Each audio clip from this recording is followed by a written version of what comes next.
Goeiemôre. Vanmôre wil ek met jou praat waar Jesus verwys na die teken van Jona. Ons lees dit in Lukas 11 waar hy eintlik met die Fariseërs raas en sê, julle soek 'n teken, julle soek 'n bewys. Hy sê vir hulle, die bewys van Jona, die teken van Jona is genoeg. Die feit dat een persoon kan bring verlossing vir baie.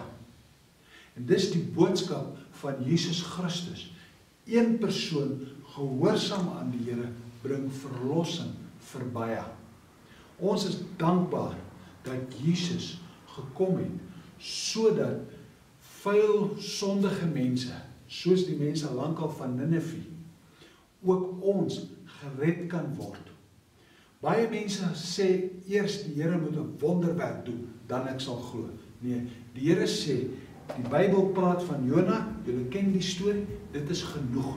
Jy sien, my geloof is gebou op die storie van verlossing, nie op wonderwerke nie. Dat Jesus my gered het, is vir my genoeg. Ek eer hom